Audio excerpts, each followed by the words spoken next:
acts come at no charge. Okay, good evening once again, and welcome to Doctor on Call. This evening we continuing from last week. Last week, of course, we spoke about childhood obesity, and this week we continue that discussion. And of course, Dr. Sonia Nixon is with us. Hopefully, we should be joined by other two guests, but of course, we're getting ready in just a moment. We're getting a feedback here, and I just need to have that rectified. So stay with us. We'll be back with you in just a moment.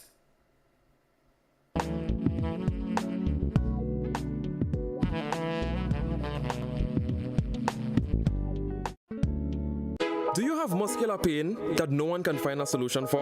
Are you tired of taking meds for joint and other pains? Hills and Valley Medicare Center on Grenville Street, St. George is here to help you heal. We will help you map a path to your full recovery. Visit us Monday to Saturday for a consultation with our on-site doctor, physiotherapist, and massage team. You will be glad you did. Our Medicare Center, a proud member of the Hills and Valley group of companies. On the hilltop or in the valley, we are with you wherever life takes you. Hills and Valley Pharmacy.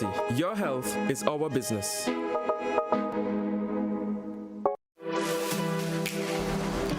Here is a little known fact. There is only one place in Grenada that you can get an MRI scan done. That place is Spicile Imaging Center. Yes, Grenada, that's the truth. Other centers could offer you other scans, but Spicile Imaging provides an authentic MRI scan. Here's another little known fact. Spicile Imaging has 3 centers. We operate at Grenville, the Carnage, and at the Ocean House, Grandlands. We provide the widest range of laboratory tests and services. CT scans, x-rays, mammograms, ultrasounds, and a host of other services. We are fully staffed by a team of family doctors and specialists. Call us today at 444-7679 or 440-1500.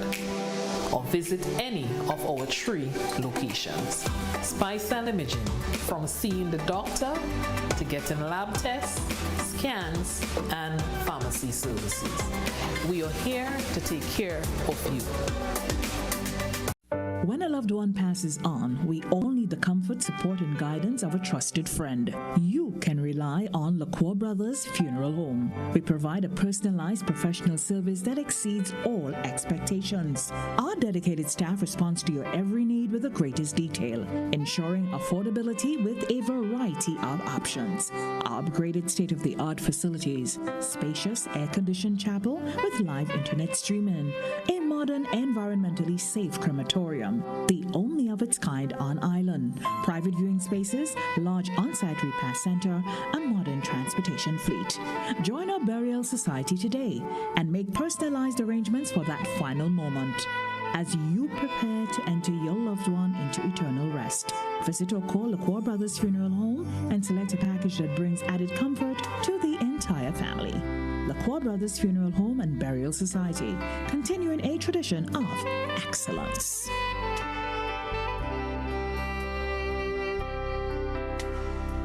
Kerani James blazed the tracks at the National Stadium. Anderson Peters dominated at the same venue. Both were elite athletes before moving on to the international circuit. Grenada, the pursuit of glory has returned as secondary schools are back on the track and in the field. And GBN is here to shine the spotlight on our emerging stars. Join us for the live broadcast of the annual Intercall Games on GBN television. Coverage begins 9 a.m. on March 28th. 3 days, 74 events, 23 schools, 2 champions to be crowned. Republic Bank Inter-Secondary Schools Athletics Championship, March 28th, 29th, and the 30th at the Kerani James Athletic Stadium. GBN, with you, everywhere and anywhere. Made possible by Guardian General Insurance, Rubis, get going, Dasani Water and Power Aid, and the National Lotteries Authority.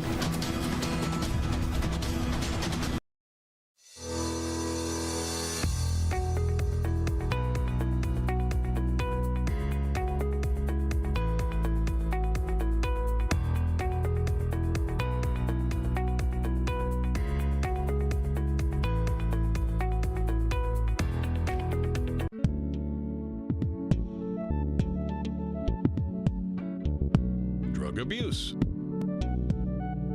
cancer, measles, diabetes, AIDS, cancer. Okay, welcome back, folks, and we do apologize for that little glitch in the beginning there. We were getting this feedback. I think we have it under control now. So we welcome you to our Doctrine Call program for this evening. Yes, indeed. We have with us Dr. Sonia Nixon, as always. And, of course, no stranger, Mrs. Lydia Brown from the Grenada Food and Nutrition Council. Last week, as I said, we started discussion on childhood obesity. And this week, we will continue. We did promise to continue along those lines. And, of course, a little later on, we will touch a bit on women's health. Of course, tomorrow, International Women's Day, and it is very important. So let's welcome Dr. Nixon. Dr. Nixon, good evening and welcome again. I think you're muted. You're muted. You need to unmute. Thank you. Good evening. Good evening, Miss Lydia. How are you? I feel like I never leave this place. But it feels good. Good evening to Grenada. It's nice being here, especially since we are dealing with such an important topic. Timely time based on the challenges we have.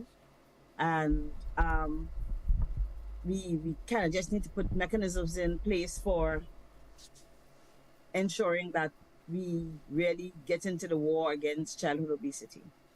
Yes, indeed. And of course, Mrs. Brown, it's always good to have you. Welcome back. Thank you. Thank you for having me. Yes, yes, indeed. So we started last week, childhood obesity. It is such a broad topic and such a very important one. And of course, we went into some detail last week. And this week we can probably look at some of the conditions, medical conditions that can result from childhood obesity. So let's start with Dr. Nixon this week. Doc, we're going to start with you and then we'll go to Mrs. Brown.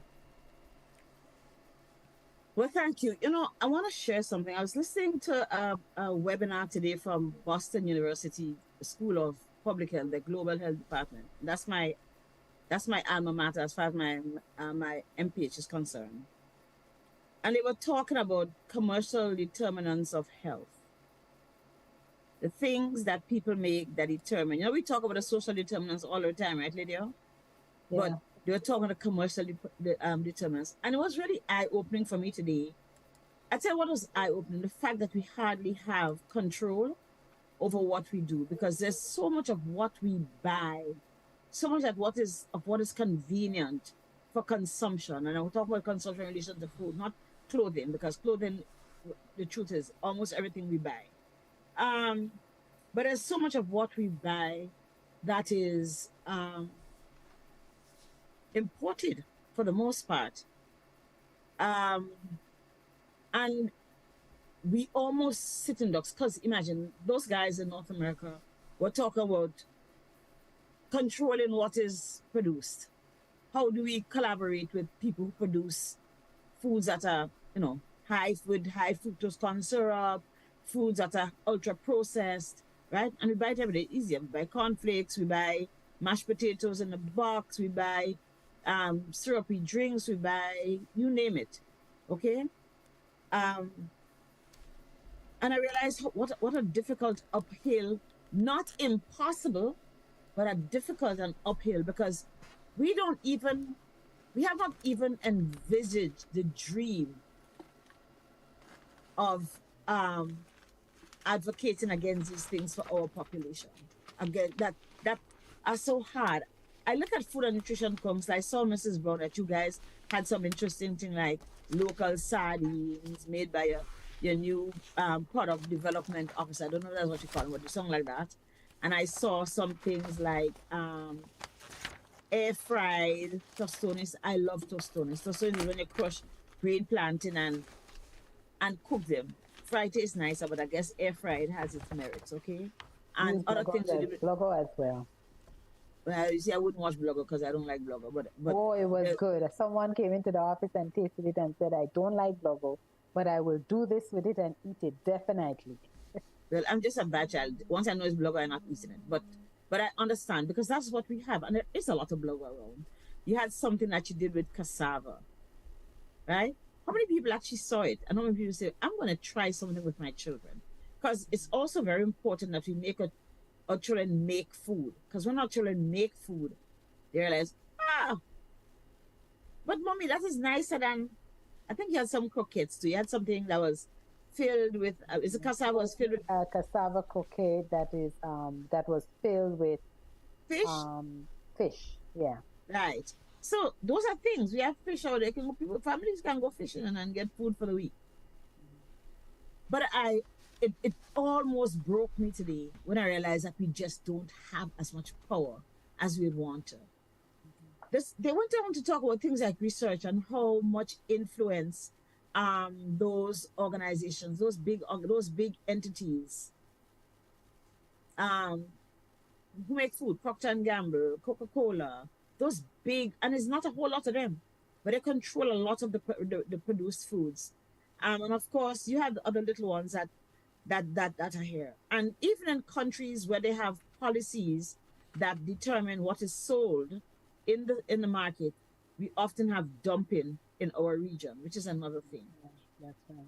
So my question to myself, I'm sorry.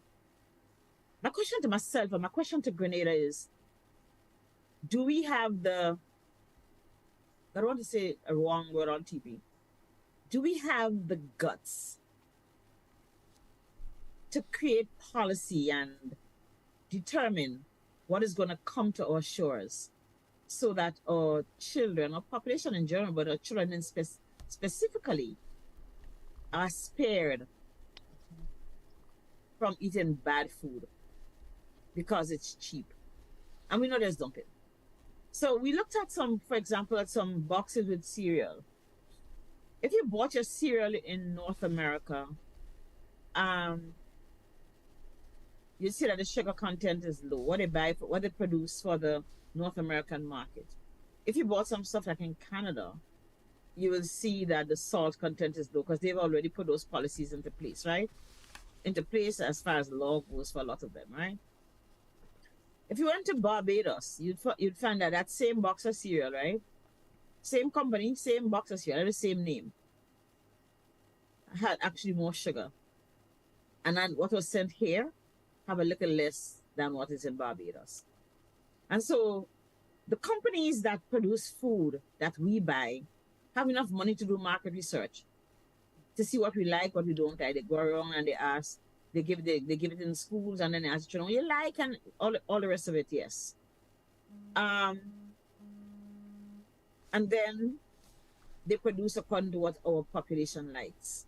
Or they just dump it and it comes cheap and you're just glad to get it cheap.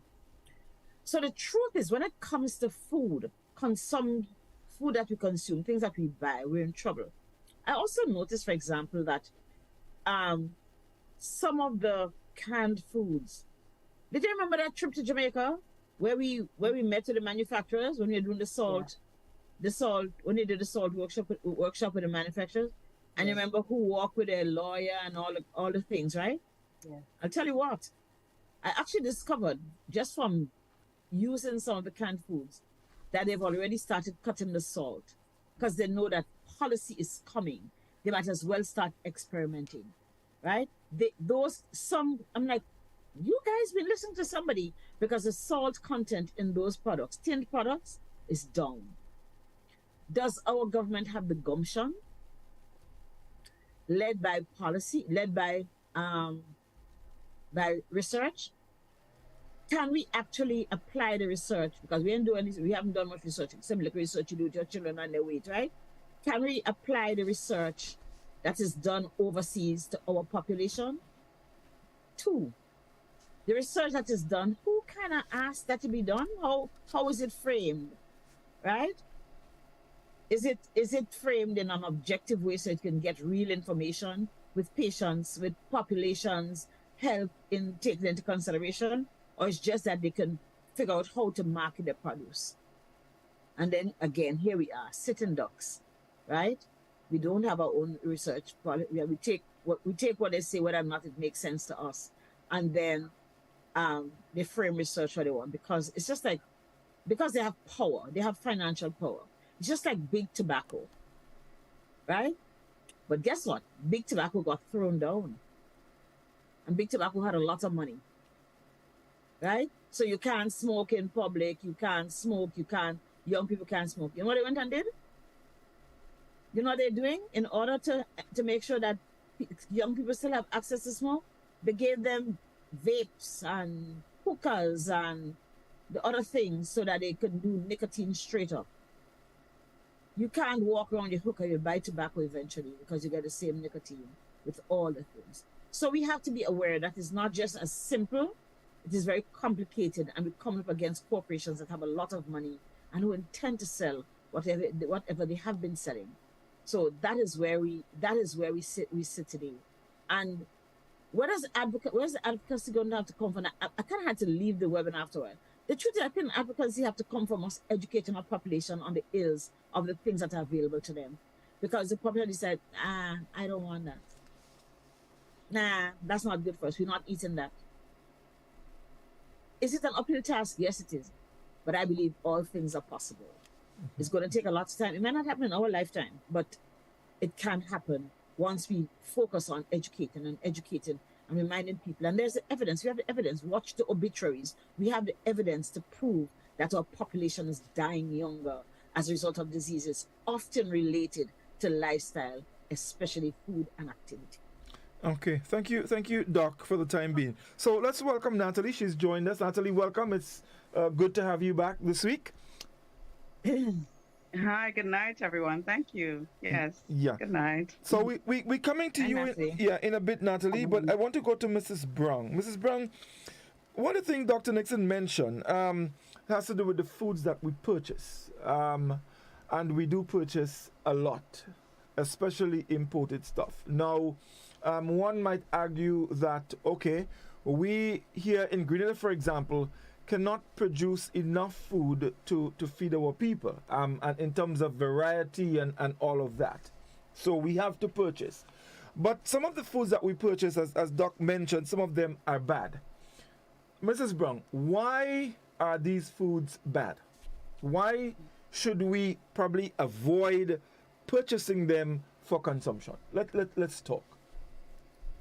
Well, I mean, firstly, whenever you're buying something that's not in its natural form, it's something has to be done to it in order for us to be able to have it available in a package, in a can, so that it can sit on the shelf for months or for some even years. If you look at the expiration dates, you may buy something that's made this year, but it may expire in 2025 or something like that. I often wonder, how is it that foods that travel the ocean and come to Grenada is still cheaper than the food that we have here? And people may say, well, because the farmers need subsidies and they need, in order for them to produce and all these type of things. But thinking about these foods, for them to be cheaper here, it means that where it was manufactured real cheap. Mm-hmm. Because if it was manufactured real cheap, then it can cross the ocean, cost something to send it across the ocean, come here, go to the wholesaler, to the retailer, and the retailer can still make a profit and it's still cheap. Or cheaper. Let me not say cheap, but cheaper. It's eye appealing. So the packages look much prettier than whatever we make here that is packaged. So it's attractive, not just to children, but to adults alike. And so we buy things because it's in a package and that looks pretty and because it tastes a certain. But in that package is a lot of things that is contributing to a lot of the problems that we're having now. And we're seeing it at younger and younger ages. So we're having children, teenagers, and so coming down with high blood pressure.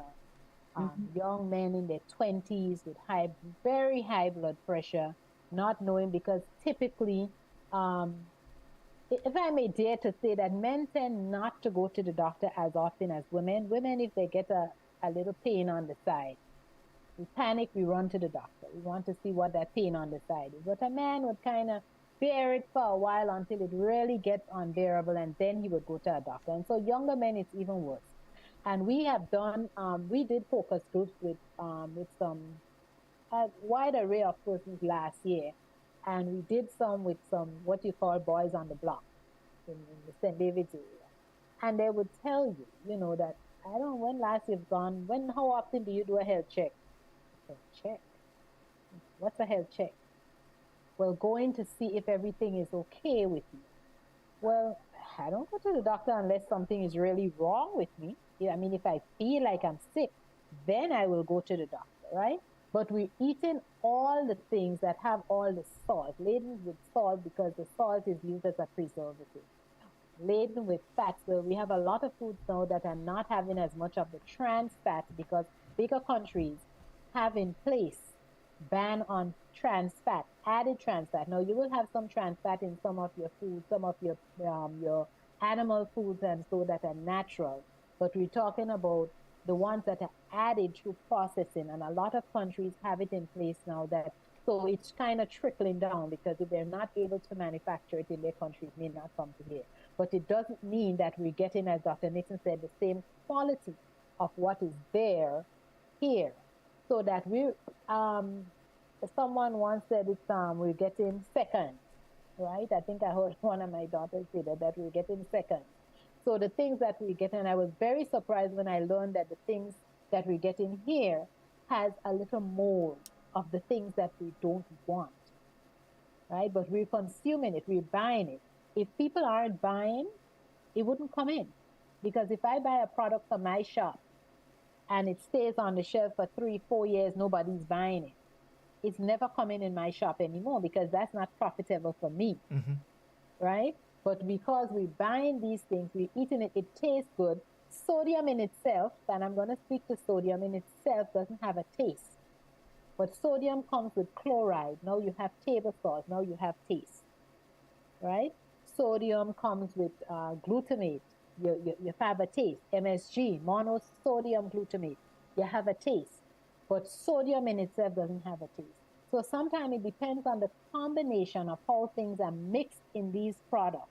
It may not taste salty to you, but it doesn't mean that the sodium content is not very high. And so it's very important, as Dr. Nixon rightly said, for us to educate our people, because most people looking at a food label don't really understand what they're looking at, what they should be looking at, right? And so every year, the Food and Nutrition Council have label reading in different parishes. We've had some challenges in recent years in going into the supermarket because of COVID, and so we weren't allowed to really come in to do, but we've taken goods to the clinics and so that we can show people what it is they're looking at. Because you would speak to people and they would tell you, yeah, I read labels, but what do you, and even in the focus groups that we did last year, yeah, I read labels, but what do you look for?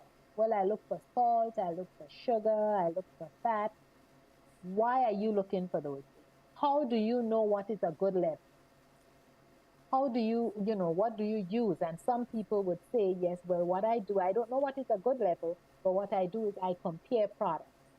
And by comparing products, then I know which one to select based on what my need is, right? Which is a good system. It's a good system. But I think that having those things in those, the fats, the sugar, the salt in those products, and not recognizing how much of it is what is impacting us because we're consuming it because it's cheaper in the short term, I might add, more expensive in the long term as diseases start to come in and start to affect our lives and our family lives. And then we realize that we don't have a choice but to make a change. We could have made the change before it happened, but we opt most often to make the change after the insult. Lydia, can you expand a little on trans fats? And tell people exactly where they find it. Because I find we talk about it, and I don't know much uptake of that knowledge. And we see, we don't read labels, most of us. And some of the foods that we have do have a little trace of trans fats. I don't need to have a whole lot of trans fats to be detrimental. So can you just speak a little on that? So trans fatty acids is actually a type of fat that contributes to our Cholesterol. cholesterol levels and, of course, lead to heart disease and so. Trans fats are naturally occurring in some foods, but sometimes trans fats are created through manufacturing. So on a food label, you may see trans fat zero. It doesn't have a percentage for trans fat. If you look at a food label, it has the grammage and then it will have the percentage. There's no percentage of trans fat because there's no recommendation that you should have X amount of trans fat in your diet. Whereas saturated fat, you would see that there's grams and there's percentage because there's a certain percentage of trans fat that you can have in your diet that is recommended that you have in your diet. But for trans fat, you're actually looking for that number to be 0 grammage just about every time. 0 doesn't mean absolute 0. Once the product has 0.5 or less, it's okay for the company to say 0 grams. So it doesn't mean that you're absolutely getting 0. The other thing is looking at the food, the ingredient list. And in the ingredient list, there would be certain types of fats, and you would see there's hydrogenated fat. It's a big word, hydrogenated fat, and there's partially hydrogenated fat. Now, when we see hydrogenated fat, that's saturated fat. When it's partially hydrogenated fat, there's trans fat. Trans fats are in there. So these are just some little ways and, that you can identify certain things, not just looking at the label, but looking at your ingredient list and knowing what is within that ingredient list that you can identify the things that you need to look for. Right. Natalie, I want to bring you in here. And based on all that has been said thus far, and of course, Mrs. Brown talking about the trans fats and some of the preservatives and other things placed in these foods to keep them on the shelves long and in many instances give them this very pleasant taste.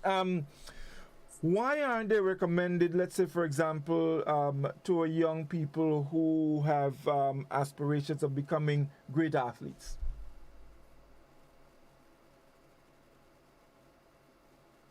Why? Sorry, let me understand the question correctly. Why should we recommend it or not recommend? No, not recommend. Not recommend. Yes. Right.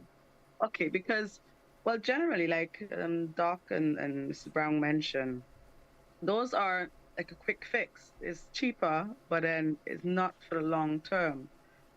When we encourage our athletes to eat, we encourage them to eat wholesome food, like whole food. So the more from this natural state they can get the food, the healthier it is for them for sure. So when we encourage them to eat, it is mostly local. If they are going to get items from who high calories, encourage them to eat more the potatoes, local potatoes, most likely our yam or our breadfruit, so that their body can really withstand and have the energy to drive them every day, because their body's like I will compare it like a car in the sense that the more they exercise, the more fuel they need. The better fuel they can get is more local items, more whole food. Sometimes, they might have the pasta and so, but if we give them food that is not as wholesome, and just like in a car, if you don't give it the proper type of fuel, eventually what happens, we are promoting injuries and their body wouldn't recover as it should do. And as after a few years, you realize an athlete is injured and then they are not able to compete anymore. So we do encourage our athletes to eat more wholesome food rather than tinned or canned items, because we know full well that it's healthier for the body. And we want the athlete to really perform when they are at almost like an adult age, from the time they're hitting their 19 and 20s and beyond. That's when they're going to excel even more. So we want their body to be able to withstand the test of time and not have to be constantly in and out of hospitals. So definitely we, as coaches, I know for sure, we encourage them, don't go for the quick fix or only the items that taste good. We want your body to have the best quality fuel So you feed it and you eat appropriately in terms of the fish, the local fish that we have. I mean, we were comparing, we were saying maybe, last time I think we mentioned it, and we mentioned it again. Sometimes it seems as though it is cheaper to buy these items. But I can attest with my nephew the other day, we went fishing and we got so much fish. And then we went to the garden and we got so much provision and, local items. And then we had ourselves a really healthy meal that didn't cost us much, apart from the time spent, and which we enjoyed. It was a social event, and we enjoyed each other's company. So I do want to encourage our Grenadian public. Let's venture into more local activities, more local growing, or even sourcing of our meals. Yes, if we have to purchase some of the provisions and some of the fish, it is going to be more costly. However, if we start trying to get it ourselves, if you have to purchase it, if we try and get it ourselves and learn how to, and I see families now, some of them are on some of the jetties and the carnage, who are learning to fish themselves and can get a healthy meal and eventually, have their own gardens. I know I can give, for example, the McIntosh family, who now they have so much now that they have started to sell the excess. And I boldly and happily, purchase from them because I know it's healthier, it's local, it's fresh. The nutrients that we're getting, it will stand the test of time, and in terms of our body will benefit in many years to come, rather than running straight to the supermarket to get a tin of peas or, the cabbage or the carrots in the tins and so definitely wouldn't encourage that athletes go for that quick fix, because later down the line, we know the medical issues just wouldn't allow them to surpass or excel beyond or reach their true potential. One quick question. Usually, for example, on Sports Day, and different places, even internationally, you see the athletes with their energy drinks after they run or before they run. They have their energy drinks. I don't want to call any names because I'm not going to advertise for them. But you see it and it's advertised and it's more or less recommended that they use some of these things. Yeah, sponsored. It's sponsored. So what would you say to that, Natalie? It is a very delicate area to venture into, because they are usually the ones sponsoring a lot of these events. So because they are the sponsors, it's sort of like okay. But I've seen some of the better athletes who will definitely take these items, put them aside, and will just put a bottle of water, whether it's a spring water or soap, just put a bottle of water, even a glass of water, to let athletes know that it's okay to have just natural water to help replenish. And usually what is promoted is that it has additional electrolytes in these sports drink. However, you can also get your electrolytes from just having your water, because in your water you have your magnesium. In your water, if you wanted to create your own sports drink, it's very easy and simple to just squeeze a little bit of citrus in there. You've got your vitamin C. You can just put a tip of sugar and a tip of salt, not to taste, but just a tip. And usually that's more than enough electrolytes to replenish what you would have used up. So in that sense, it's usually the quick fix once again. The bottle is there, whatever, who was ever sponsoring. The bottle of the item is there, so they usually drink it. But for my athletes, I know I do encourage them, let's create our own sports drink, which is just those three simple items, and we're good to go. Right. Mrs. Brock, anything you want to say on that? Mm-hmm. I wanted to ask a question, if you allow me. Yeah, sure. Mm-hmm. I think we're gonna say no sugar sweetened beverages in school. Sports is a school activity. You don't have to answer that. I'm just making a point here. Like I said, the people in Barbados are saying at first, It's probably the end of the season, but can you hear me? Yes, we're hearing you. Can you guys hear me? Because my internet just said stable. So the Barbados are saying first, the law is no sugar sweetened beverages in school. When we end up athletic season on April 1st, the point I'm making, maybe we're gonna have to seek other for our children, because there've been a lot of athletic activities. Every school have a day, every school have a field, parents outside, cars park up there all day. It's been marvelous. I've been happy to see this. The question is, are we going to allow these companies to sponsor, or will it be conflict of interest? Mrs. Brown, you want to answer that? No, we don't answer. I just want people to think, because it's going to come to that, and parents are going to have to advocate for the best for their children. Yeah, it's easy to get whatever company to give you 260 cases of their whatever aid, right? AID, whatever it is, so the kids can drink. And yes, I believe that children need to be rehydrated, because I've seen the vomiting and the other things that happen.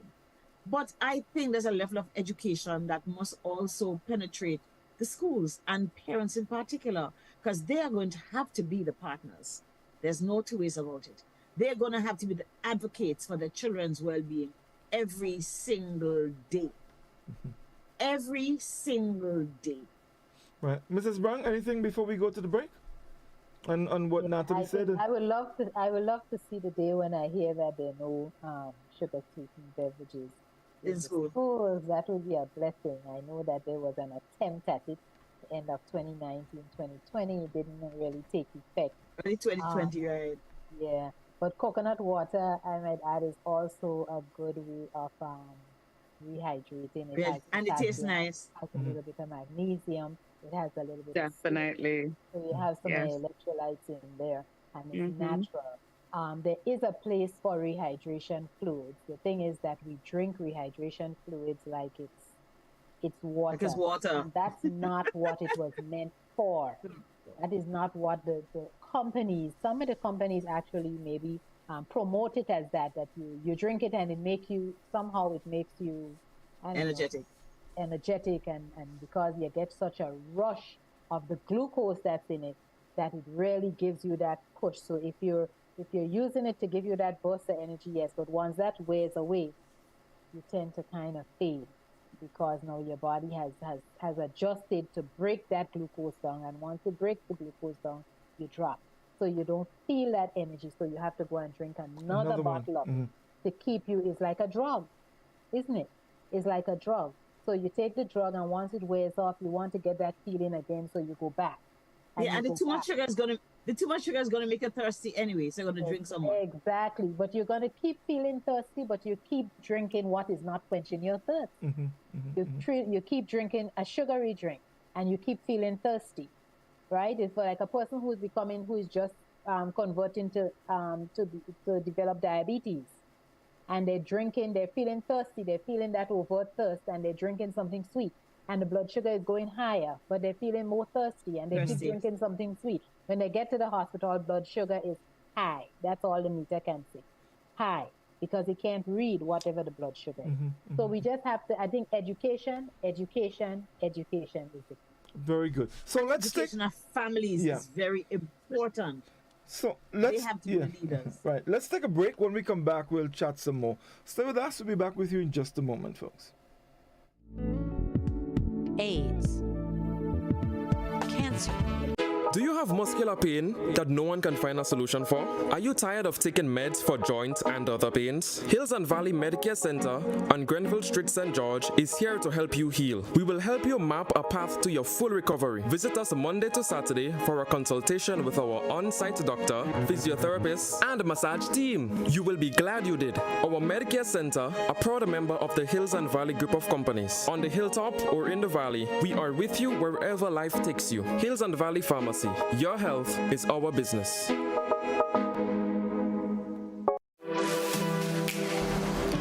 Here Here's a little known fact. There is only one place in Grenada that you can get an MRI scan done. That place is Speyside Imaging Center. Yes, Grenada, that's the truth. Other centers could offer you other scans, but Speyside Imaging provides an authentic MRI scan. Here's another little known fact. Speyside Imaging has 3 centers. We operate at Grenville, the Carnage, and at the Ocean House, Grand Anse. We provide the widest range of laboratory tests and services. CT scans, x-rays, mammograms, ultrasounds, and a host of other services. We are fully staffed by a team of family doctors and specialists. Call us today at 444-7679 or 440-1500 or visit any of our 3 locations. Speyside Imaging, from seeing the doctor to getting lab tests, scans, and pharmacy services. We are here to take care of you. Karate James blazed the tracks at the National Stadium. Anderson Peters dominated at the same venue. Both were elite athletes before moving on to the international circuit. Grenada, the pursuit of glory has returned as secondary schools are back on the track and in the field. And GBN is here to shine the spotlight on our emerging stars. Join us for the live broadcast of the annual Intercall Games on GBN television. Coverage begins 9 a.m. on March 28th. 3 days, 74 events, 23 schools, 2 champions to be crowned. Republic Bank Inter-Secondary Schools Athletics Championship, March 28th, 29th, and the 30th at the Karate James Athletic Stadium.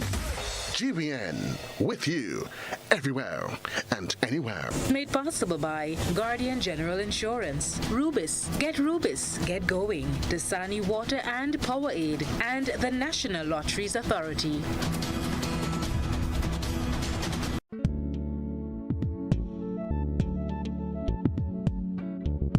Drug abuse, cancer, measles. Welcome back, everyone. It's Dr. On Call, and we continue our discussion on childhood obesity, which we started last week. And of course, the first part, quite a bit of information came out as it relates to some of the things that we purchase, for consumption that is really not good for us, And Mrs. Brown made a very important point. You go to the supermarket or the shop to get something, maybe in a can, and you see an expiry date for probably 2-3 years down the line. That should probably, touch some little nerve, and that have you asking questions. Why these things. You should at least give it a second thought. But I want us to look now.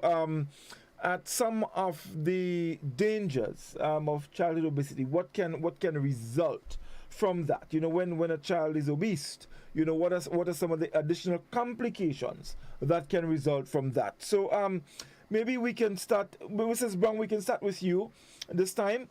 When too much of the wrong things are consumed, and it results in obesity in children. What are some of the things that can happen as a result of that? There are a number of things that can happen, and I think we mentioned some already. Yeah, we're very much aware because we speak it, we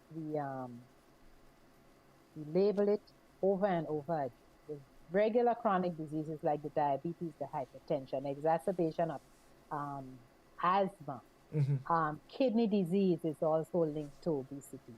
So there are some things that we don't necessarily think of, like the kidney disease, which I personally think is on the rise in Grenada. I'm not sure what other persons in the health field are seeing, but for me, I think kidney disease is on the rise. I'm not sure whether it's on the rise because people are probably visiting the doctors a little more health conscious than they were in years gone by. And they're actually doing blood work. So we're able to pick it up a little more often than we were in the past. We do know that childhood obesity can lead to not only physical dilemmas, but also mental dilemmas, so that children are stigmatized and they're bullied, and there is their social life is often impacted. Now there are some children who are overweight, very overweight, but they're very positive. And sometimes it comes from the life at home. How we make our children feel, how we speak to them, the type of words we use to them. Do we give them encouragement? When a child is struggling with the weight, does the family take the time to make changes, family as a whole, or is this one child stigmatized and everybody else is allowed to eat the pizza, but this child has to sit with a salad that would make them hate salads and hate vegetables for the rest of their natural lives, because this is what they went through when they were a child, as opposed to everybody having a little bit of pizza and a little bit of the salad, so we're all eating the same. I mean, there are numerous things that injury, you're looking at injury, physical injury when a child is obese, they're more likely to have impact in the knee, in the ankles, fall. So there are so many things that can happen with a child that is let's take it to obese, not just overweight, because there are different levels of overweight, but children that are obese. And I think it's important for us to be able to recognize the need to address it. We tend to, as a child, like the term, she's chubby, she's nice. When I was a child, and I always speak to this, my neighbors used to call me chubby.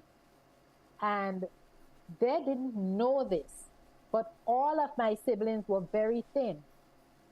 And their calling me chubby is something that caused me a little bit of, not too settled feeling. And I wasn't in the least bit, I was not obese. I mean, if I look at pictures of myself now, I say, why did they call me chubby? Because to me, I wasn't really chubby. Even now that I'm a nutritionist, I'm a dietitian, I still don't see myself as being chubby. I was chubby compared to my siblings, but I was by no means overweight or obese. But that word, hearing that word chubby, sticks in my mind, and so years later when I had my kids and I came to Grenada, my kids were here before me, and I came to Grenada, and my daughter was selected to run in the Fat Girls race. And that didn't sit well with me at all. But I never made her feel that it was something wrong. I cheered her on, and and she was running very fast and everything. But in my mind, it didn't sit well with me, because I know some of the trauma that I went through in my childhood with the chubby and the, and that type of thing. So I think I understand what it is for children to be bullied, even when people don't realize that is bullying, So we really have to look at our children and make sure that we speak to them and encourage them, and not make them feel you have to lose weight, but you need to grow into your weight. So instead of growing this way, we want you to grow this way, so that you slim out. And I've seen children do that. Even teenage girls that they say, well, teenage girls stop growing at the age of 16. But I've seen children, slim out over the years. And it's not a matter of just being slim. It's just some of those consequences of having that extra weight on your body, what it can result in. That is the issue. You have some people that have good weight on them and they can run faster than I can.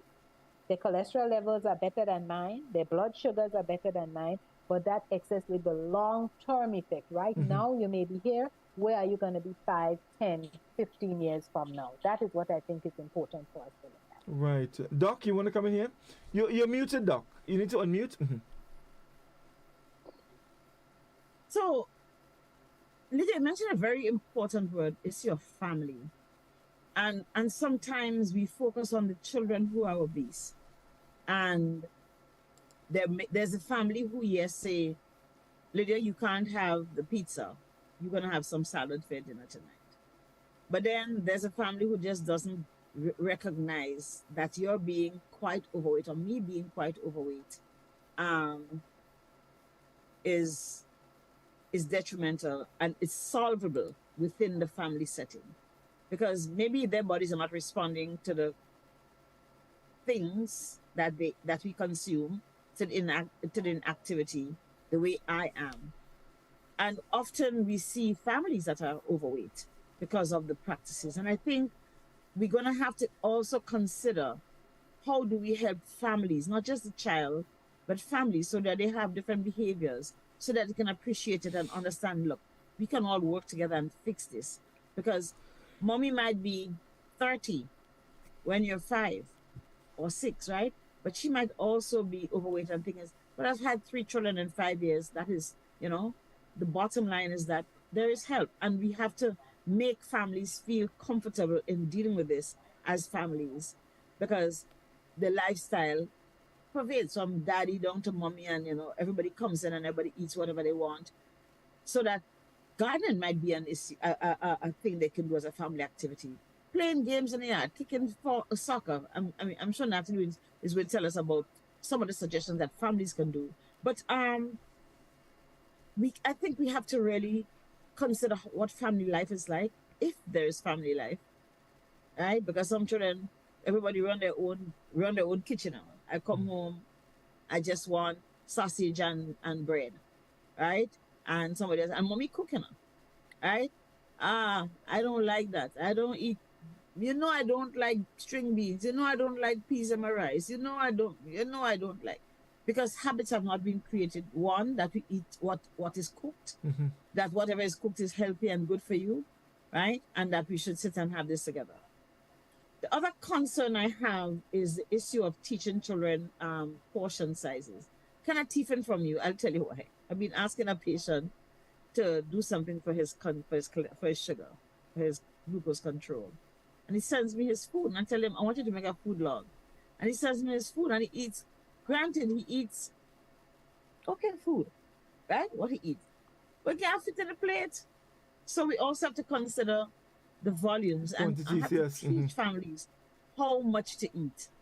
The truth is, we probably most of us, a little ahead of where the generation in our family before was, as far as economics and being able to buy stuff. And everybody likes to go to the supermarket and lean on the trolley and buy the foolishness. Some of us don't. Okay, Natalie tells she buys her food. I live in the country. My mother always have food that come from the ground, fresh food, organically grown. But there's going to be a whole lot. We're going to have to create a cultural reshift, because we used to eat like that before, and it has to start within that core environment in which children find themselves.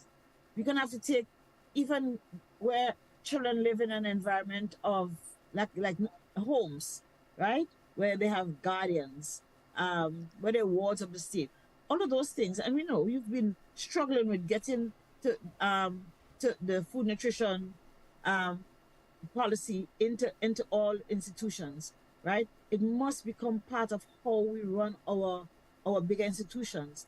Do we have enough water system in schools that a school that has 300 children, everybody can get a cup full of water during the break time, right? Or is it easier for them to slip off to the line and buy a drink?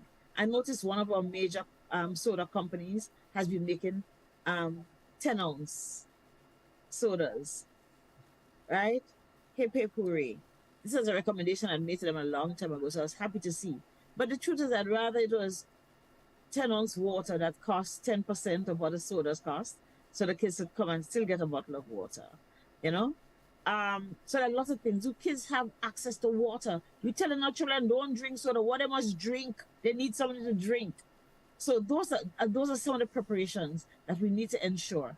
When the kids go to buy food in school, do we give them a big bowl of rice, a little bit of peas on the side if there is, and a little chinks of meat? So they'll gobble up all of the rice. And I know we don't have bananas. When I was going to primary school, they would have banana and fish, right? You get 2 grains of fig and a little piece of fish. That was lunch. That was great, right? And you wish your mother would cook that every day. You go when you get good food, but you know when it's given in school. And if we see our children, our parents eating the food, we will eat it too. If our parents encourage you, you have to buy food at school. There are lots of issues that we have to approach where it comes to family and encouraging and building good behavior, good habits of how we all eat together. Without your mother saying, well, all of us eat what cook, because sometimes that's how it is. And we have to understand that children have likes and dislikes, but we need to start good practices in our homes from young. And I know that families require that kind of support to understand what is it that we're going to give to our children so that they can. When I was a little girl, I would have never carried fig to school. When Miss Joyce cooked it in the school, a different story, is exotic. But who carrying lunch pan with fig? You're crazy and fish. Now, I come to Grenada and I see people buying oil in box and like, what? We've advanced, right? We have to teach our kids that the food is good food. If the fig is in your lunch bag, it's good food. Don't worry about what people eating rice and sausage, whatever they eat. You know, we have to teach our children, teach our families to encourage just good eating and portion habits. Right. You know, can I? Yeah, sure. Yeah. You know, we have, and I go back to this, and maybe you might find I beat this a lot, but we have a food-based dietary guideline in Grenada.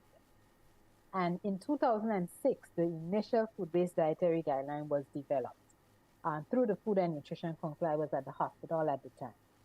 And the guide, when a knowledge, attitude and practice survey was done in 2015, they found that so little people knew anything about the dietary guidelines.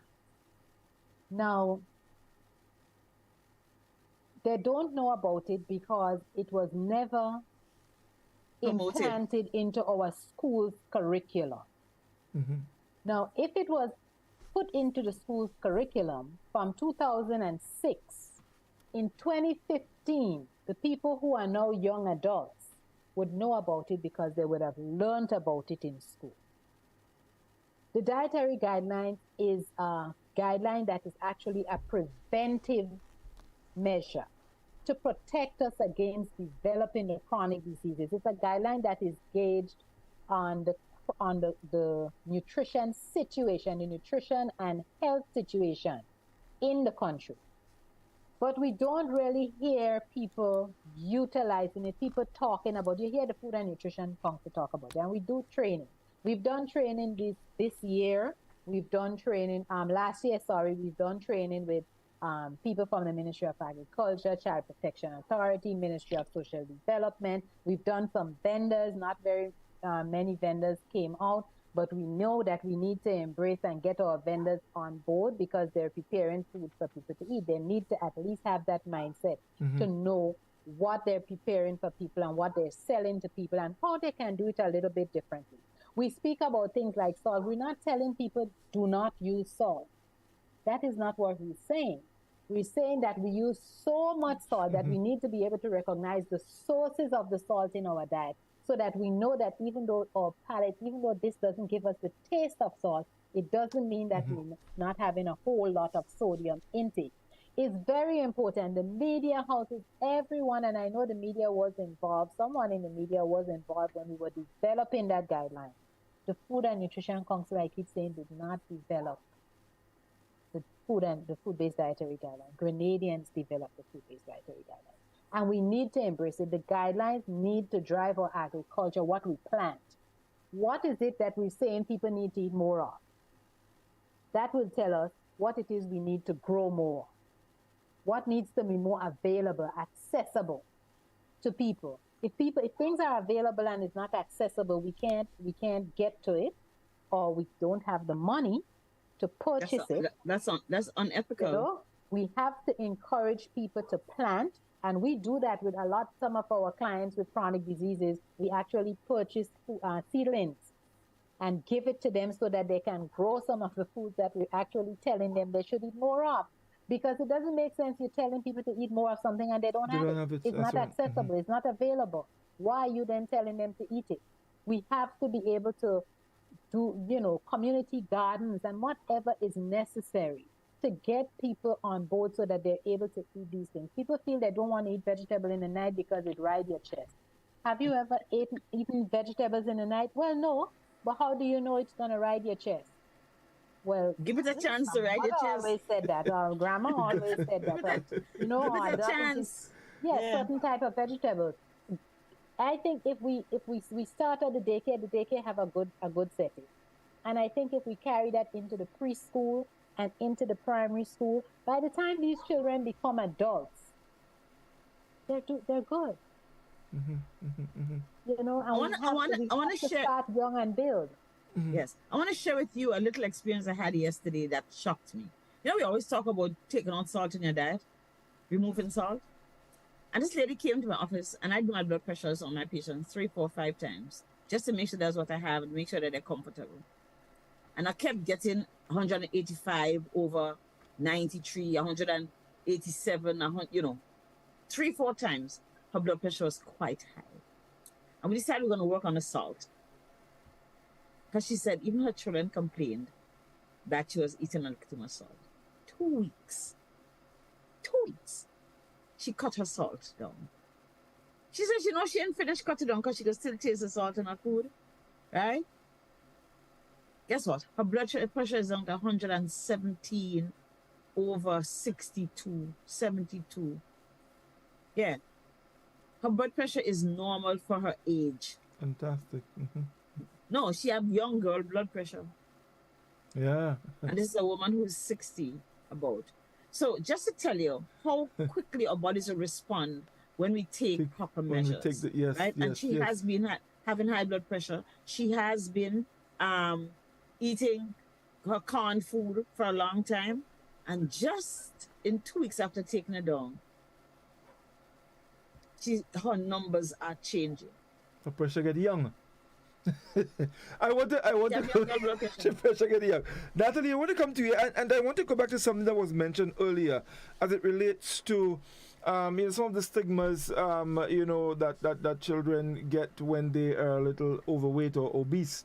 In the field of sports, how is it? What have you experienced? Let's say children who are obese or a little overweight, but they want to get involved in sports. What kind of response do you get?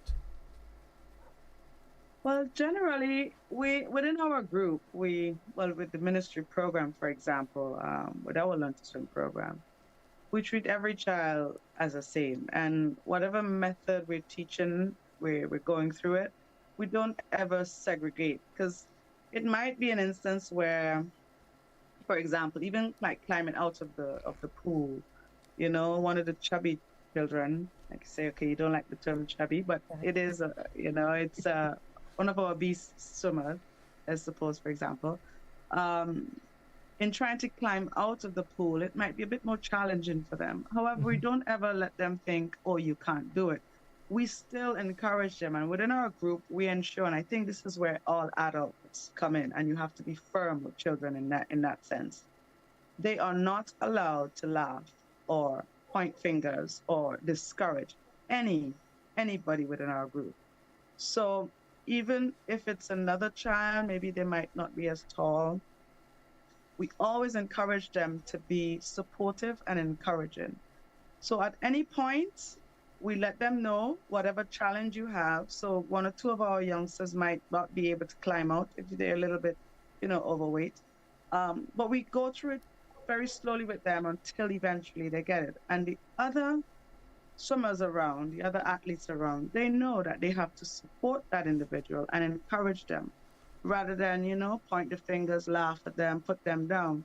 Because we know full well that we have to, with every other aspect, if we don't work as a team to help pull each other up, and in this case, we're doing this forum where we can have the discussion to encourage others, the right things to eat, the activities you get involved with, just the portioning of your meals, the timing of your meals, and even what you include to enhance it. So limiting the salt, for example, the sugar, just that you have a healthier, balanced diet.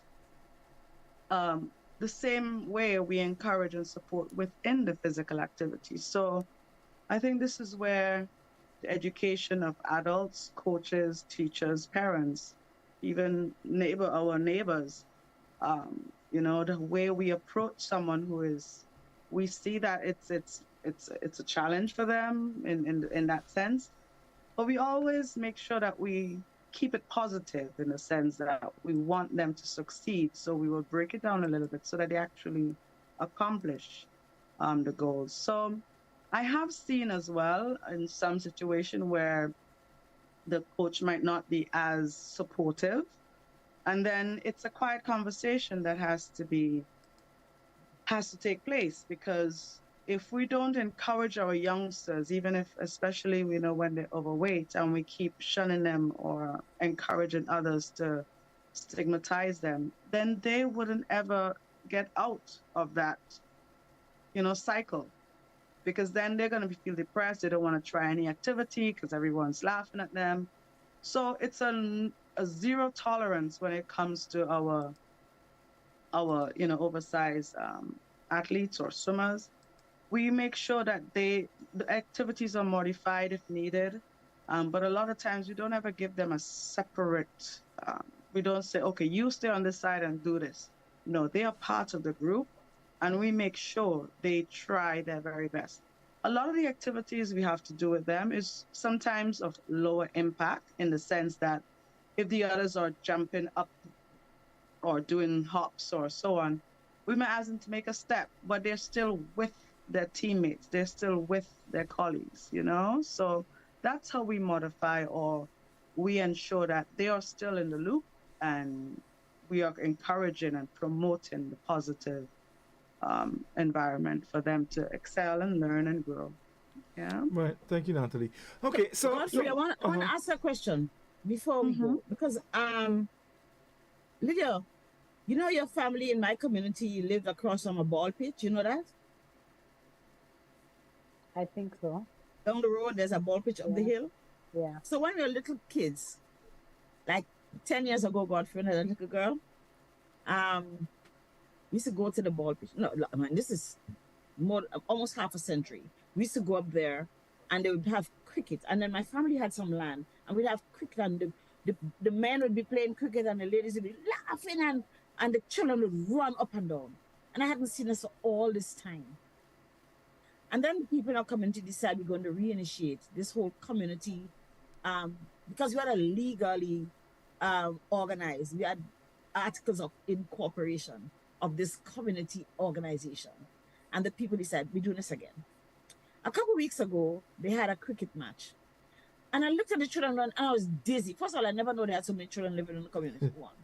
The children, they're running up and down, and run, and they run, and they run, and they run, and they had to run eventually because they get really cold the Sunday night, okay?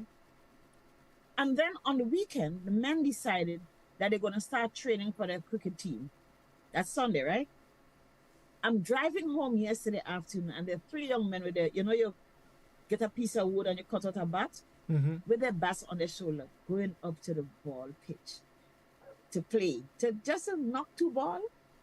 4 o'clock in the afternoon, the sun is going on, they're by the school, okay? And I wanted to talk, and Natalie, I'm going to ask you, because I want us to, just for a minute, talk about the importance of community involvement, so that everybody, you understand, yes, see Patreon, go! And usually they tell it's not in a jeering way, right? Go! And because I remember, one little girl in my choir when I lived in another jurisdiction, she was fat. She was an obese child. And we went to the pool one day as an after choir, as an activity, like a line. They were working hard, 5 to 11. And she jumped in the pool and swam like a whale. None of them could swim. She just swam and dominated the pool. This very fat child, right? Who was she had so much challenge. She's a closet eat because of how she was treated. And we tell her she's so fat in this. And when that child stepped into the pool, I was in shock, because I said, you can swim? Yes, I just want I can swim. I said, you sure? Not like a big stone. No, I can swim. And she went in there, and the pool was all for her, because nobody could swim out of the rest of the kids. And there was this girl swimming around like a whale. I'm serious. Just swimming and swimming and swimming, as big as she was.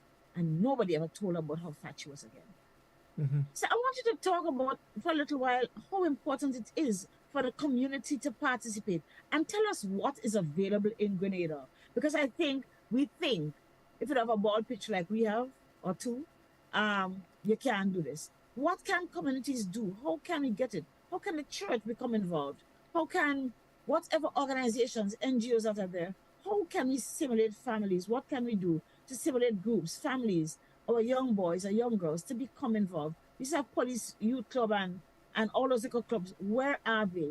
How can we get them active again so that our children can take physical activity as a fun time? Definitely, yes. Um, and this is where the older heads need to come together. Yes, it will take some extra energy and effort and time to put on events as a whole. But it's so needed, it's so necessary, and it's that extra level of enjoyment and socializing and the camaraderie and the togetherness that gets developed in it. So putting on like a sports day, I know within our community we were talking about it, putting on like an Easter extravaganza. I'm hoping that we will follow through and make it happen, because we had, well, recently, I'm not sure if you heard about it, we had our western side road relay, which was a big deal. A lot of people went out to the community, into the Bushaju area, and it was a big fun event for everybody. We have our football, like I mentioned last week, up in the Grand Mall playing field. And we also had a swimming session up there, and Fontenoy Beach as well. So it is up to the adults to really decide. I mean, I know, yes, with the stigmatism in sense of, oh, the young people are different. But the young people are only different because the adults are treating the young people. And young people will only be guided based on what the adults, the example that they have to follow, or the way they are encouraged. So I want to implore on us again, give them that extra boost of encouragement. Take away the gadgets as parents, guardians, tell them go outside and play and get involved in activities, the pitching of marbles. And so I think if we as adults, we really pull our weight and encourage and organize events, the children will eventually start coming around, because then if we make it even if it's a monthly event, like the same cricket match, this month we're playing, this little village against the other one, and then the following month, whoever won, and they're playing against a different village. And you keep it going, and even have a different groups within the same village. You say, even just like how you have in school. I think, it's a very good idea to put them in little colors or so, or even call you're the, the nutmeg team, or the cinnamon team, and you have different groups like that within the community, and then you have, little mini competition among them. And within that same setting, you decide, okay, what it is, within the community, you set up whoever's given the awards and everything. So it's something that's ongoing. So the children look forward to it, they accumulate points. So of course, you make it even assimilated to what you do with the same gadgets that they use, how they accumulate points over certain levels as you keep moving up. I think that will definitely keep our youngsters more active, and will definitely bring down that increase that we've been having in the obesity of our children. So getting them outside as adults, we take charge of organizing these events and definitely helping, get our children active. Right. Thank you, Natalie.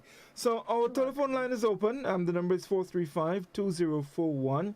If you have any questions, you can definitely give us a call, and we'll try our best to provide the answers as best we can. Yes? So the number again, 435-2041.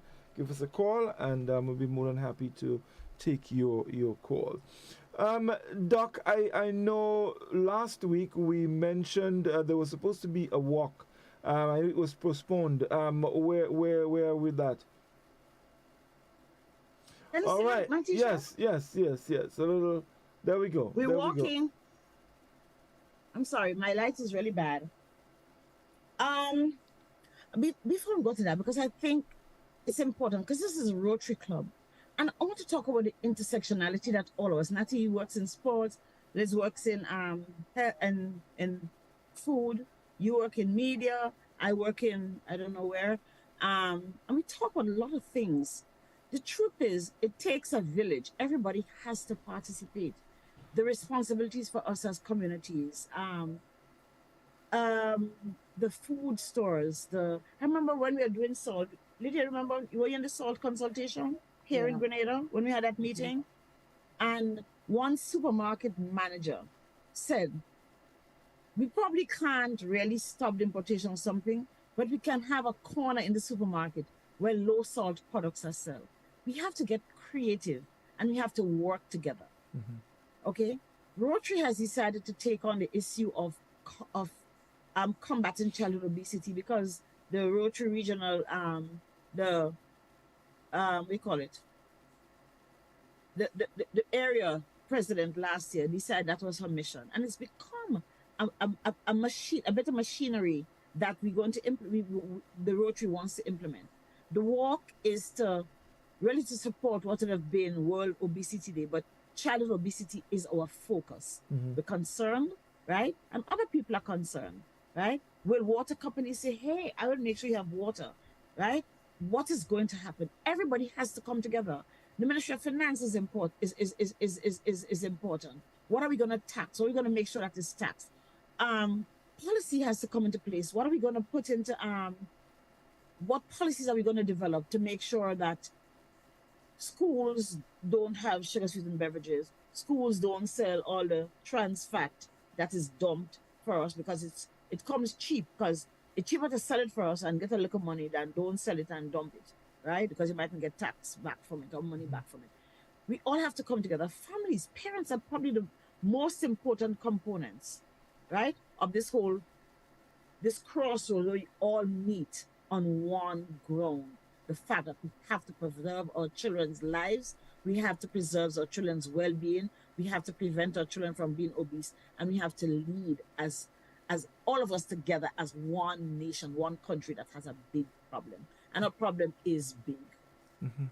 I remember when we were looking at children, one child fat, it was like, oh, how you alone fat, and all of us can remain slim. You didn't see. When fat people, you had one lady who used to live down in Belmont, and nobody marked her as fat. But guess what? Most of us weigh what that lady weighed in 1960s. Okay, we have to come together as a country and look at the challenges. And so Rotary has taken up the mark. The walk is on. The walk is on. To Sunday, not this Sunday, the 19th, right? From 3 o'clock, we're walking from Roy St. John, which is across from PWU on the Port Highway, and we walk into Quarantine. Now, Quarantine Point has this fabulous little play area for children. For me, the greatest thing I've heard is the glee. You know, children run and they're squealing, and they're so happy because that's also good for their sense of self. They run up and down and they sweat. I'm tired, not tired, but they're laughing, right? And they come to class, they sit down in class after they run up and down, and they don't fall asleep. They wet, they smell of all kind of things, don't exist in normal life for children. Especially they smell of, for some children have this capacity to smell of metal. I'm serious. When they run and they sweat so much, I guess all the garbage that's inside comes out and has this. But they have a park for children, and that should be a place. It's a place where you're going free. People who have the ability, who can get down there, go enjoy, take your children down there. You can probably get a little gift of a little ice cream or something after. But the point is, there's water and there's other things. Take your children down to go on the merry-go-round, to climb the monkey bars, to do whatever it is. And we have to look at developing that kind of state in other communities so that all children can have equity. Everybody should have the ability to access that kind of thing. I loathe a little passing in front of Tantina. I don't see enough people using the little playground. Granted, is in a kind of bad place if you're parking, but we should make it a priority place for our children to have access to go in there and play and do the merry-go-round. I remember that's where I first discovered I had motion sickness because I'd go on that teenager push and go round and round, and I can't see straight for 2 days. I kid you not. I'm nauseated and sick for 2 days. And next time I'll go back there and do the same thing. But it was fun, right? It was a lot of fun. We have to make our children feel that the exercise as required is not a punishment. It's something that they can enjoy. So come and join the Rotary on March 19th. We have T-shirts for $35. Well, Rotary I have a couple in my office. I hope people support. The only $35 is what it costs to produce a T-shirt anyway. But we want people there. Come and walk. Take your children, and they could probably walk part of the way, but take your children on this walk with us. It's going to be a fun walk to Quarantine Park. Enjoy a lovely sunset. Run up and down, play, go home, do your homework, and go to bed for Monday morning. But please, just turn up on Sunday evening. There's no fee for registration. And if you have a T-shirt, wear any T-shirt, just come. If you don't get one of the Rochi T-shirts, please just come. We want to have everybody there to be exemplary, especially adults to our children, and that our children can enjoy this. Right, thank you. So we're almost out of time, but we have a few minutes, and I just want to. There are two very special days coming up. Tomorrow, International Women's Day, and on March 22nd, World Water Day. And that's a big thing. So I'm going to give you all 2 minutes each to just maybe make whatever little closing comments you want to talk about that, at least something on the National Women's Day and, of course, World Water Day coming up. So, Natalie, we start with you. Okay, thank you. Yeah, so I think, well, for the International Women's Day, if every lady in Grenada could get any child who, involved in activity, I think that would be a massive drive. Take that child on a special walk or a hike.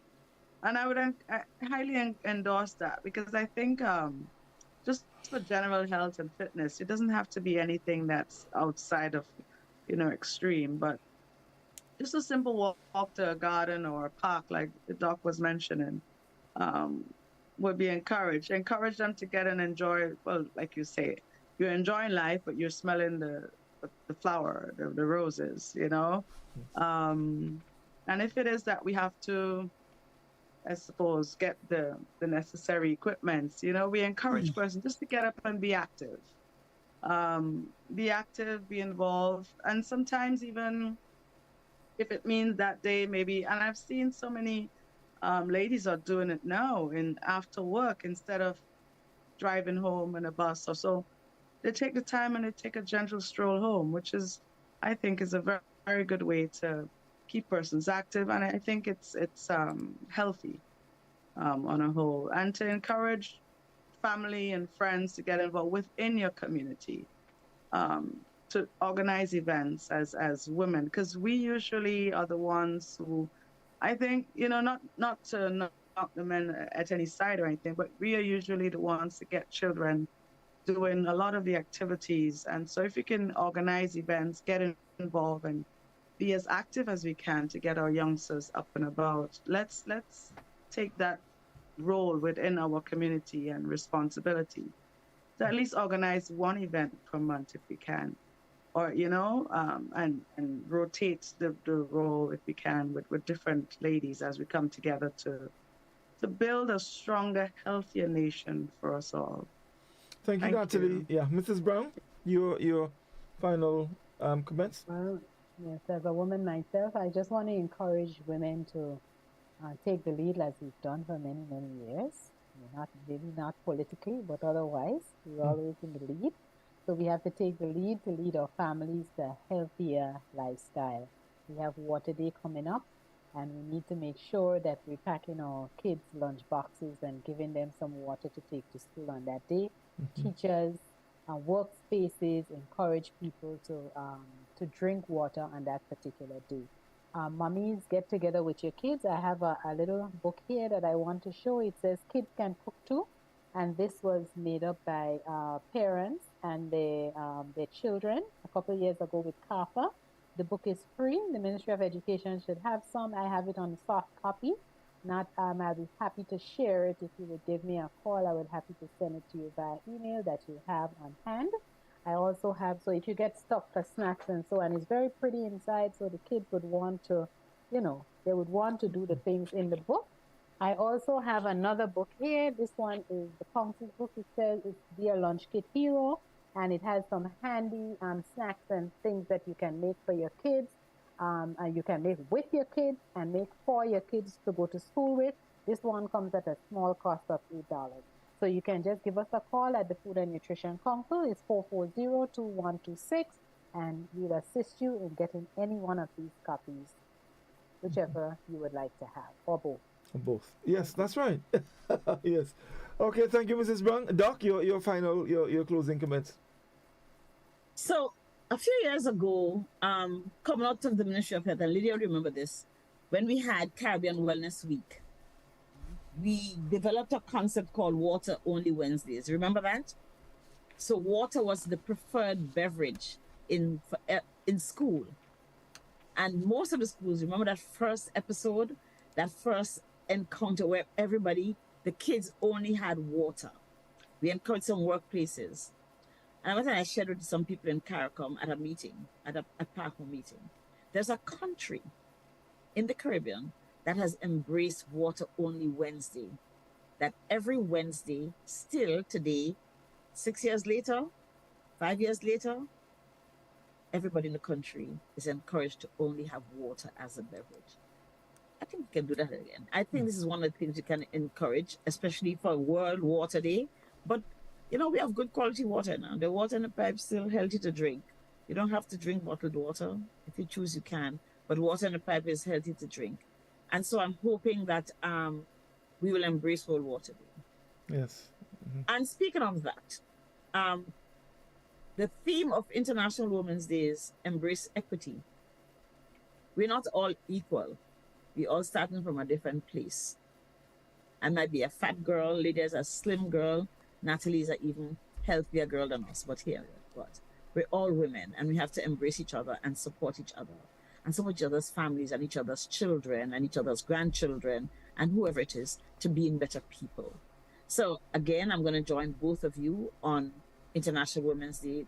So let us propagate seeds that are good, seeds that are healthy, knowing that as women, we're propagating good things, we're propagating progress that will be of value to our entire country. And so I wish every woman in Grenada and elsewhere, those listening to us in diaspora, a happy Women's Day. And I'm going to encourage all men to embrace your partners and encourage women positively. All women face a lot of challenges of abuse and, you know, being treated as second-class citizens. You see what has been happening in Iran and girl with women recently. Those are things that we do not endorse. Okay? Let us think about women who are not having the opportunity to even enjoy equity, even though it can be because of wars, because of other things that exist. Let's think of them. Let us think of encouraging women who are not as wealthy or who are not as financially able as some of us to be part, to understand that they too have their roles and they too have their play, and that each of us will help each one to be a better one so that we can all be good. We can enjoy the equity. Childhood obesity is still a big problem, but childhood obesity we should all champion, and we should all champion for improvement, and we should all be able to enjoy when the victory comes, because it can come if we all work together, all of us across the board, governments, Chronic Disease Commission, the people in sports, health, police, whoever it is, who keep us safe, the Ministry of Agriculture, the Ministry of Implementation, whoever it is. Private sector has a major role to play to understand that we're really not trying to make them poor. We're just trying to keep a healthy nation. There are always options that can be sold to make money. And when people know they're trying to save their lives, trust me, you're not going to lose money. You're going to do better. And so thank you guys for sharing with us on this World Obesity Day. And remember, I'll see you guys on Sunday the 19th. Now this Sunday coming, the other Sunday, 3 o'clock, we're gathering at Roy St. John Field to walk to Tantine. I can't walk because my knee mashed up yesterday, but hey, I'll be there. Thank you. Godfrey. Yes, thank you very much indeed. Let me just say, I joining the others as it relates to, and I will start with the World Water Day first, that let's start tomorrow and let's do a countdown to World Water Day. So from tomorrow right up until March 22nd, we are going to drink only water. So that's the water challenge. From tomorrow, only water until March 22nd. And if we do well, we can just continue. All right.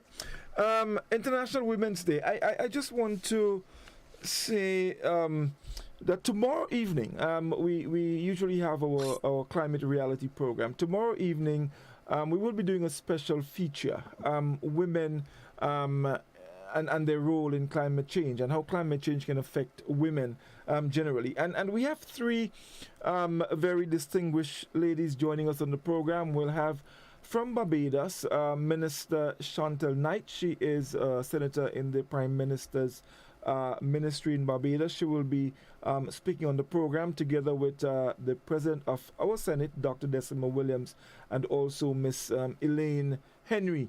They will be joining us tomorrow to speak on women and climate change. So be sure to join us for that at 8:30, a special program, of course, that coincides with International Women's Day. So again, thank you, ladies, very much for joining us. It was indeed a pleasure having you. Thank you, Natalie. Thank you, Lydia. Yes, You're most welcome. yes, Thank you. indeed. And of course, to you, our viewers and listeners, we thank you very much. We'll be back next week for another Doctor on Call. All the best and do have a good night.